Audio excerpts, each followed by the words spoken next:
बोलती पुस्तके. ज्यांना वाचनाचा नाद त्यांना बोलती पुस्तके घाली साद. आमचं चॅनल सबस्क्राईब करा आणि सबस्क्राईब करायला इतरांनाही सांगा.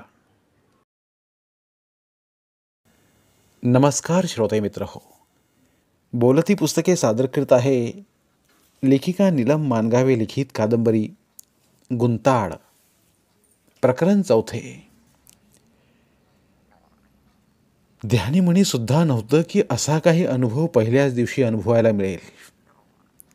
आपल्या कल्पनेपेक्षा वास्तव भयानक होतं आहे हे खरंच. 10 मिनिटात स्टँडवर आलो. काल याच स्टँडवर उतरलो होतो तेव्हा मनात सर्वेश्वर नगरबद्दल कुतूहल होतं. ते कुतूहल वेगळ्याच अर्थानं अंगावर आलं होतं. स्टँड म्हणजे सिमेंटच्या पत्र्याची शेड. ती काल पाहिली होती पण फारसं लक्ष दिलं नव्हतं. गावात जायची घाई होती. शिवाय अंधार दाट होऊ लागल्यानं स्पष्ट काही दिसतही नव्हतं. मात्र सकाळच्या ताज्या दमाच्या सूर्यकिरणाने आत्ता स्पष्ट दाखवलं होतं स्टँडचं खरं रूपडं. स्टँडच्या आतमध्ये धूळ, केर, कचरा, झाडांची वाळलेली पानं वगैरे तर होतीच, पण लोकांनी आतल्या बाजूलाच पान खाऊन थुंकलेलं होतं. किळस वाटण्यासारखी अस्वच्छता. कोण कशाला बसेल आत? आणि स्टँडच्या मागे प्लॅस्टिकच्या पिशव्या, चॉकलेट बिस्किटांचे रॅपर्स, तंबाखू गुटक्यांची चकाकती रंगीत गुळगुळीत छोटी छोटी पॅकेट्स आणि दारूच्या रिकाम्या बाटल्यांचा खच पडला होता. कित्येक दिवसात कचरा हलवलाच नसावा. बघून चक्रावलो. आश्चर्य वाटलं. मनात म्हणालो, त्याच्या मारी मी पाण्यापेक्षा दारू स्वस्त आहे की काय? आणि मुबलक सुद्धा. टँकरनं पाणी पुरवून काय मिळणार आहे? दारू पुरवली की पैसा मिळतो. किती साधी सोपी फायद्याची पद्धत अवलंबली आहे सरकारनं. वा रे सरकार, वा वा. भयंकर चीड आली. वैफल्यग्रस्त होऊन बसची वाट पाहत राहिलो. दुसरं काय करणार होतो? निराशेनं अस्वस्थ झालो. सगळ्या घटनांनी हादरलो होतो. काय करावं सुचतच नव्हतं. गप्प घरी जावं का असाही विचार आला. आपण फक्त बघणार, करणार काहीच नाही, मग काय उपयोग? बस झाला, जावं घरी मनात म्हणालो, पण आतून आवाज आला, एका दिवसात कंटाळलास? अरे नुसता बघताना एवढा त्रास होतोय तर अनुभवणाऱ्यांना किती त्रास होत असेल?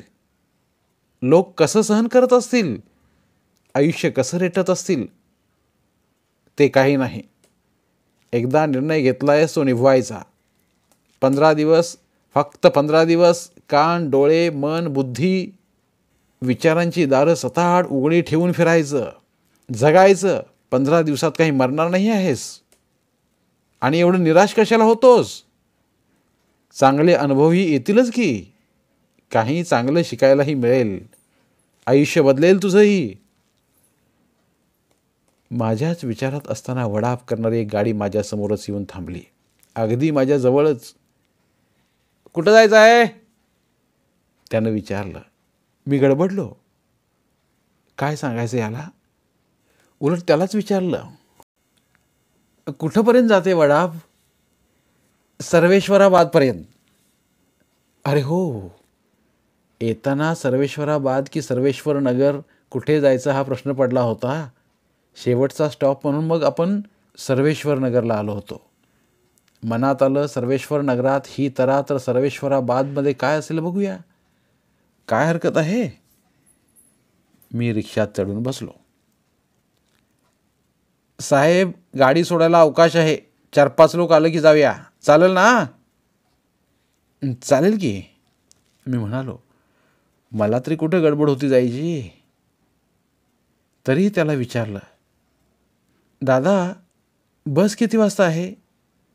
मी विचारताच आलेला प्रवासी निघून जाईल की काय अशा नजरेनं माझ्याकडे पाहत तो म्हणाला, 8चं टायमिंग आहे, पण 8ला बस येईलच याचा नेम नाही. वेळेची कुणाला किंमत आहे इथं? पण तुम्हाला घाई असेल आणि बस लवकर आली तर बसने जावा, नाहीतर आपली मेमसाब आहेच. रिक्षाच्या स्टेरिंगला हलवत तो हसला. अच्छा, म्हणजे हा रिक्षाला मेमसाब म्हणाला होता. याचा अर्थ हा मुस्लिम आहे. मग कुठं मला त्याची रंगवलेली शेंद्री रंगाची दाढी दिसली, डोकीवरची जाळीची पांढरी टोपी दिसली. तो रिक्षाला मेमसाब म्हटला नसता तर मला जाणवलंही नसतं की तो मुस्लिम आहे. म्हणजे पेहरावच नव्हे तर भाषासुद्धा त्याच्या जातीची, धर्माची ओळख असते. मग माझी जात कशी ओळखेल तो? माझी जात प्रथम दर्शनी छुपी आहे. ती माझ्या दिसण्यावरून समजत नाही. ती नावात आणि आडनावात आहे, पण अनोळखी माणसाला ती जाणवत नाही, समजत नाही. कुठल्या गावचं पाहुणं? त्यानं सहज बोलायचं म्हणून चौकशी केली. या गावात कधी पाहिलं नाही म्हणून विचारलं. मी काय बोललो नाही. आपल्याला ऐकायलाच आलं नाही असं भासवत बाहेर पाहत राहिलो. पण तो महाचिवट. कुठे जाणार आहे? त्यानं पुन्हा विचारलं. सर्वेश्वराबादालाच की मध्ये कुठे उतरणार आहे? सर्वेश्वरबादालाच की, मी विश्वासानं म्हणालो. आणि कुणाकडे जायचं आहे असं काही तो विचारण्याआधी मीच त्याला विचारलो. काय हो, सर्वेश्वर नगर आणि सर्वेश्वराबाद गावाची नावं अशी कशी आहेत? दोन्ही नावात सर्वेश्वर आहे, पण एकात नगर आहे तर दुसऱ्यात बाद आहे. सर्वेश्वराबाद असं कसं? त्याचं काय आहे? तो माझ्याकडे पाहत म्हणाला. हा सगळा इलाका सर्वेश्वराचा, म्हणजे सर्वेश्वर नावाच्या देवाचा. सर्वेश्वर म्हणजे देवांचा देव. खूप प्रस्थ होतं म्हणे त्यांचं. लोक त्याच्या छत्रछायेखाली सुखासमाधानानं राहत होती म्हणे. पण कधी काळी आमच्या आज्या पंजा खापरपंजाच्या काळात हिंदू मुस्लिमांशी भांडणं व्हायला लागली म्हणे. मग गावातल्या दोन्ही जातीतल्या लोकांनी मिळून निर्णय घेतला म्हणे की असं सतत भांडण तंटा करत बसण्यापेक्षा आपापल्या वस्त्या वेगळ्या करूयात. मुस्लिम एकीकडे आणि इतर सगळे एकीकडे. सगळ्यांना हे पटलं. नाहीतरी प्रत्येक गावात जाती धर्मानुसार गल्ल्या असतात की नाही? त्यानं मला विचारलं. कुंभार गल्ली, ढोर गल्ली, जैन गल्ली, मुजावर गल्ली, बामणेआळी आणि गावाबाहेर मांगोडा असतोच की नाही? आजकाल सोसायट्या असतात शहरात, एवढाच फरक. पण या सोसायट्यात ही एका जात धर्माचे लोक जास्त असतात. आज्या पंजांच्या काळात तसंच झालं. रोजच्या भांडणाला हाणामारला कंटाळून एका गावाची 2 गावं झाली. नावातलं सर्वेश्वर तसंच ठेवून एक सर्वेश्वर नगर झालं, दुसरं सर्वेश्वराबाद झालं. हे तर 2 भाऊ वेगळं झाल्यासारखं झालं. मी म्हणताच नाही, तो म्हणाला. ही फाळणी झाली म्हणायची. स्वातंत्र्याच्या आधी केलेली फाळणी. सगळे एकीकडे आणि मुसलमान एकीकडे. पण साहेब, तो पुढं म्हणाला, इकडे सगळे हिंदू आणि तिकडे सगळेच मुसलमान असं नाही बरं. इकडे थोडे मुस्लिम आहेत, तसे तिकडे थोडे हिंदू म्हणजे इतर जाती धर्माचेही आहेत. नंतर येऊन मोठ्या जागी बंगले बांधून राहिलेले हिंदू, ज्यांना मजेत आम्ही लोक फुटलेले हिंदू म्हणतो. तो हसला खळाळून. आजकाल कोण कधी फुटतील सांगता येत नाही. जाऊ दे, आपल्याला काय द्यायचं. पण इकडे सर्वेश्वराबादमध्ये मात्र कोणाचा कोणाला त्रास नाही. आमचा त्यांना नाही आणि त्यांचा आम्हाला नाही. अजून तरी हे राजकीय लोक जरा भडकवायला बघतात, पण अजून कुणी भडकलं नाही. छान चाललंय सगळं. मनात आलं, पण इकडची भांडणं कुठं संपली? कालची भयानक घटना तर आपण ऐकली. लोकांचा संताप ऐकला. माणुसकीला लाजवणारी गोष्ट ही घटना. त्यावरून झालेला उद्रेक तर हिंदू मुस्लिमांच्या मधला नव्हता. हिंदूच, पण सवर्ण दलितांमधला होता. उच्च नीचपणाच्या टोकाच्या मानसिकतेतून झालेला होता. मग तिकडेही असं काही घडत असेल का? कारण तिकडेही सर्व जाती धर्माचे लोक होतेच. मनातला प्रश्न मी त्याला विचारला. ताजा संदर्भ घेऊन म्हणालो, कालची गोष्ट तुम्हाला माहीतच असेल. पाटलाच्या विहिरीत जीव दिल्या पोराबद्दल म्हणताय ना? हो. फार वाईट झालं बघा. पाण्यासाठी जीव द्यावा लागला. यासारखी शरमेची गोष्ट असू शकत नाही बघा. आणि आज तर विहिरीचा उपसा चालू आहे. विहीर बाटली म्हणून पाटील विहिरीतलं पाणी काढून टाकतोय, विकतोय. या माणसांचं काही समजत नाही बघा. या अशा दुष्काळी भागात विहिरीतलं पाणी वाया घालवणं शहाणपणाचं आहे काय? तेही पाणी बाटलं म्हणून. पाणी कसं वाटेल हो? तो शहाणपणाचं बोलला. म्हणाला, तसं असतं तर सगळ्या नद्यांचं पाणी बाटलं असतं की नाही? सगळ्या जाती धर्माच्या लोकांनी शिवलेलं पाणीच पुढच्या गावात वाहत येतं. मग ते कसं यांना चालतं? तेच पाणी नळातनं गावात येतं. मग तेच पाणी घरात गेल्यावर शुद्ध अशुद्धतेची शिवाशिवीची भावना कुठून आणि काय येते? या चक्रम माणसांना आणि त्यांच्या खुळेपणाला समजून घेणं अवघड आहे बघा. तसं तर कुणालाच समजून घेता येत नाही. काल गावात पोलीस आले. विहिरीतलं प्रेत काढलं. पाय घसरून पडल्याची नोंद करून मिठवामिठवी गेली. आज पेपरला बातमी आली आहे अपघाती निधन झाल्याची. कुणाचं काही वाकडं झालं नाही. आणि पाटील आता त्याच बाटल्या पाण्यावर पैसा मिळवतोय. अशा नालायक कुत्रड्यांना चौकात उभं करून फोडून काढायला पाहिजे बघा. तो भयंकर चिडला होता. त्याचं लक्ष दुसरीकडे वळवण्यासाठी आणि सर्वेश्वराबादबद्दल समजून घेण्यासाठी मुस्लिम म्हणजे तो तिकडचाच समजून म्हणालो, तुमच्या तिकडे म्हणजे सर्वेश्वराबादमध्ये असं काही घडत नाही? म्हणजे भांडण मारामाऱ्या वगैरे होत नाहीत? होतात ना, किरकोळ भांडणं होतात. माणसं हातघाईला येतात. पण मोठी भांडणं किंवा राडे होत नाहीत.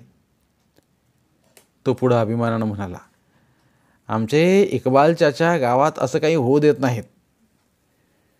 म्हणजे? मला आश्चर्यच वाटलं.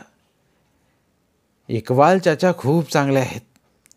तो म्हणाला, सगळा समाज एक करतात ते. फक्त मुस्लिमच नव्हे तर इतर जातीचे लोकसुद्धा त्यांच्या संपर्कात असतात. खूप चांगलं बोलतात ते. स्वतः चांगलं वागून आपल्या वागण्यातून दुसऱ्यांनाही चांगलं वागण्याचा संदेश देतात.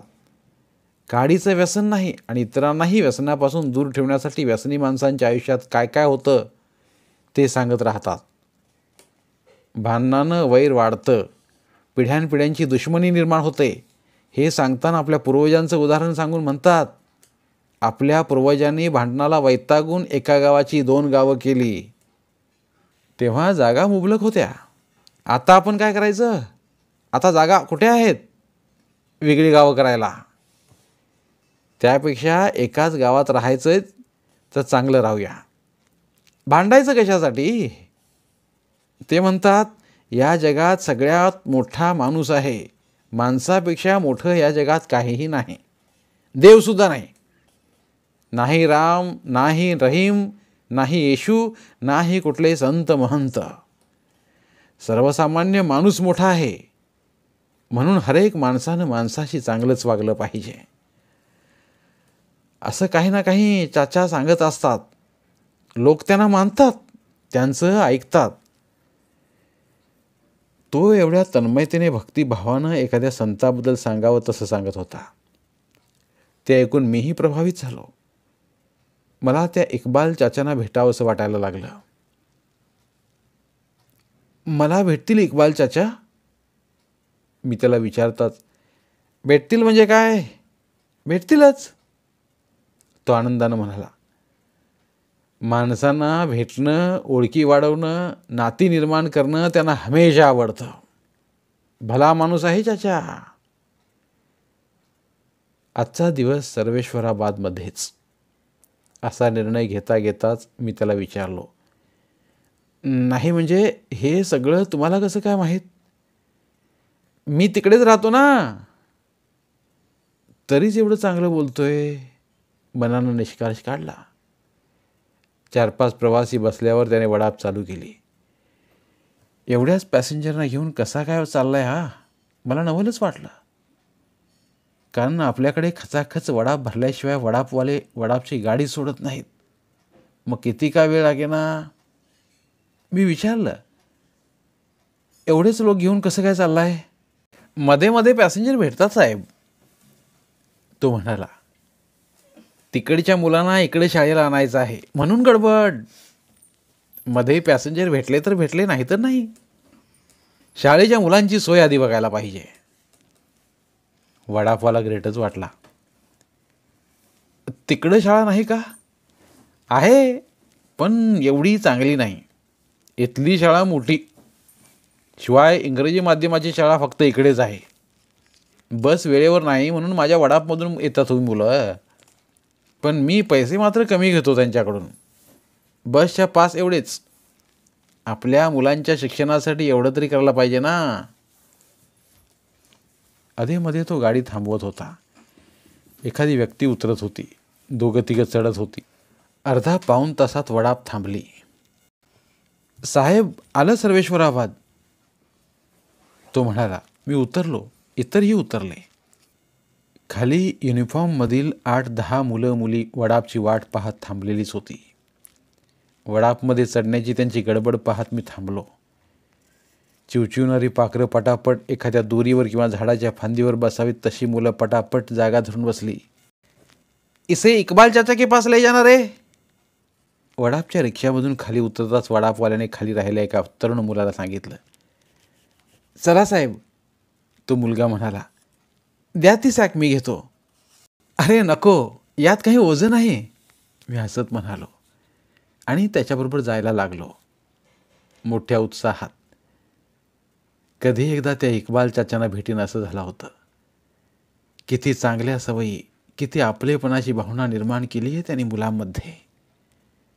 माझी सॅक घेण्यासाठी विचारणं हा त्याचाच एक भाग होता. तुझं नाव काय रे? त्याच्याबरोबर चालता चालता मी विचारताच हमीद, तो म्हणाला. मला अतिशय आनंद झाला. हमीद या नावाशी एक आपलेपणा होता, विश्वास होता, समाज बदलण्याची ताकद होती. हमीद दलवाई म्हणजे व्यक्ती नसून एक विचार होता. समतेने जगण्याचा मार्ग होता हे मला माहीत होतं. आणि आता हा हमीद मला इक्बाल चाचांकडे घेऊन चालला होता. हमीद दलवाई ते हा हमीद व्हाया इक्बाल चाचा. माझ्या मनात अशी एक साखळी तयार झाली. मधल्या अनेक कड्या या सर्वेश्वराबादमध्ये असतील. खूप भारी वाटायला लागलं. रस्ता साफसुथरा होता. कच्चाच होता तसा, पण स्वच्छ होता. कधी काळी केलेला डांबरी रस्ता आता साधाच झाला होता. कचऱ्याचे ढीग कुठे दिसत नव्हते. रस्त्याच्या आजूबाजूला तग धरून राहिलेली छोटी छोटी झाडं होती. त्याच्या खाली टुकूटुकू फिरणाऱ्या कोंबड्या होत्या. अधेमध्ये किराणा दुकान होती, छोटी छोटी. मध्येच एक पानपट्टीची टपरी लागली. छोटंसं पण मोठा आरसा असलेलं सलून लागलं. सगळं बघत बघत मी हमीद बरोबर जात होतो. कोण आहे मेहमान? एका आजीनं हमीदला विचारलं. चाचा के मेहमान है, तो म्हणाला. मी खुशच झालो मनात. ले जा ले जा म्हणत ती आजी निघून गेली. 2-3 कोपऱ्यावरची वळणं घेऊन एका घरासमोर आल्यावर तो म्हणाला. हे इक्बाल चाचांचं घर, चला. आम्ही मुख्य दारातून आत गेलो. मोठं प्रशस्त अंगण होतं. अंगणाच्या पलीकडे नजर गेली आणि थबकली. पांढऱ्या कपड्यातली 60-65 वर्षांची एक व्यक्ती, एक पुरुष पलकट मांडी घालून बसला होता. त्याच्यासमोर अर्धवर्तुळाकारात खूप सारी छोटी छोटी मुलं बसली होती. मुलांच्या अंगावर एकसारखा युनिफॉर्म होता. म्हणजे मुलं कुठल्या तरी शाळेची होती. इक्बाल चाचा मुलांना काही सांगत होते. मुलं भान हरपून एकाग्रतेने ऐकत होती. ऐकणाऱ्यांची आणि सांगणाऱ्यांची नाळ जोडली गेली होती. या हृदयीचे त्या हृदयी जाऊन पोचत होते. इक्बाल चाचांचे हातवारे, त्यांच्या चेहऱ्यावरचे हावभाव पाहून वाटले ते गोष्ट सांगत असावेत. म्हणूनच मुलं शांत ऐकत होती. त्या क्षणी पटकन मनात आलं, यांना साने गुरुजी म्हटलं पाहिजे. कृश शरीर, बसण्याची पद्धत, शांत निरागस चेहरा. फक्त यांच्या डोकीवर गांधी टोपी नव्हती, कुठलीच टोपी नव्हती. पांढऱ्या केसांची नैसर्गिक टोपी होती. मी साने गुरुजींना पाहिलं नव्हतं, पण ते असेच असले पाहिजेत असं वाटलं. हमीद चुपचाप मुलांच्या मागे जाऊन बसला. मी त्यांच्याजवळ मांडी घालून बसलो, नजर आणि कान चाच्यांच्याकडे. हमीद चाच्यांनी गोष्टीचा शेवट केला. ते म्हणाले, आणि बाळांनो, त्या सगळ्या माणसांनी गावातलं भांडण मिटवलं. पुन्हा ते कधी भांडले नाहीत. त्यांची छान गट्टी जमली, अगदी तुमच्यासारखीच. मुलांनी टाळ्या वाजवल्या. मुलं निघून गेली आनंदानं हसत हसत. हमीदकडून समजलं, प्राथमिक शाळेतल्या पहिली, दुसरीच्या, कधी तिसरी, चौथीच्या मुलांना आठवड्यातून एकदा शिक्षक वर्ग घेऊन चाच्यांकडे येतात आणि चाचा त्यांना छान छान गोष्टी सांगतात, गाणी सांगतात, मुलांकडून गाणी म्हणून घेतात. मुलं खुश असतात. आपण काय ऐकतोय, काय बघतोय, आश्चर्यच वाटलं. चाचा शाळेत जाऊ शकले असते, पण चाचा शाळेत गेले नव्हते, तर शाळाच चाच्यांच्या घरी आली होती. हे शाळेच्या नियमात बसतं की नाही माहीत नाही, पण हे चांगलं आणि भन्नाट होतं. एकाच वर्गात, त्याच चार भिंतीच्या आत, त्याच छताखाली कोंडून मुलांना शिकवण्यापेक्षा असं एखाद्याच्या घरी मुलांना नेऊन त्यांना जगणं शिकवणं किती चांगलं आहे. दुसरं घर, तिथले लोक, त्यांचं राहणीमान बघणं सुद्धा शिक्षणच की एक प्रकारचं. मुलं भाग्यवान खरी. धन्यवाद. उर्वरित कादंबरी पुढील भागात. धन्यवाद. बोलती पुस्तके श्रोते मित्रांसाठी मराठी साहित्याचा खजिना फक्त 59 रुपयात. फक्त 59 रुपये माफक फी भरून आमच्या साहित्यरत्न या चॅनलचे सभासद व्हा व भरपूर मराठी ऑडिओ बुक्सचा आस्वाद घ्या.